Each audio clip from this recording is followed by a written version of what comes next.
కూటమి ప్రభుత్వ పాలనలో తిరుమల తిరుపతి దేవస్థాన నియమ నిబంధనలు సామాన్య భక్తులకు అత్యంత కఠినంగాను విఐపి భక్తులకు అత్యంత సౌకర్యవంతంగాను ఉన్నాయి.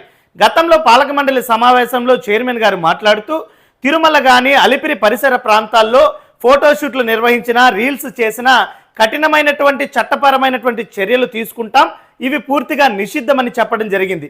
మరి బీజేపీకి చెందినటువంటి పాలక మండలి సభ్యులు భానుప్రకాష్ రెడ్డి గారు ఒక అడుగు ముందుకేసి ఎవరైనా శ్రీవారి ఆలయం ముందు ఫోటోషూట్లు నిర్వహించినా రీల్స్ చేసినా క్రిమినల్ కేసులు నమోదు చేసి కఠినమైనటువంటి చర్యలు తీసుకుంటామని బీరాలు పలికినటువంటి పరిస్థితి.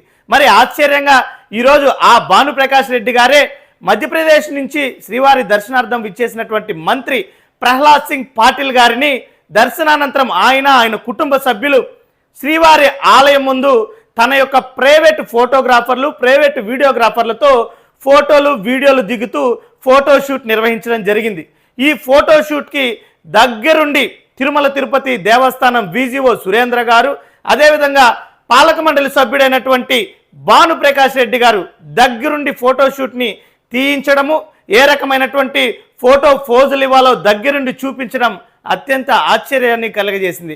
మరి బీరాలు పలికినటువంటి భానుప్రకాష్ రెడ్డి గారు ఇప్పుడు నియమ నిబంధనలు మీకు వర్తించవా, మీ పైన పోలీస్ కేసులు నమోదు చేయాల్సినటువంటి అవసరం లేదా, ఈ రకంగా నియమాలు సామాన్య భక్తులకు అత్యంత కఠినంగా మీకు అవసరమైనటువంటి విఐపీలకు అత్యంత సౌకర్యవంతంగా నియమాలు వర్తించడం ఇదేనా మీ యొక్క ద్వంద్వ నీతి? ఈ రకంగా బీరాలు పలికినటువంటి మీరు ఇప్పుడు మీరు చేసినటువంటి తప్పుకి స్వయంగా మీరు శిక్షణ అనుభవించగలరా?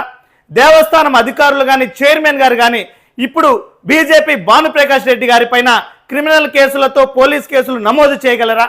ఈ రకంగా ద్వంద్వ వైఖరితో తిరుమల తిరుపతి దేవస్థానాన్ని ప్రతిష్టని భ్రష్టు పట్టిస్తున్నటువంటి కూటమి ప్రభుత్వానికి రాబోయేటువంటి రోజుల్లో ప్రజలే తగినటువంటి గుణపాఠాన్ని నేర్పుతారు.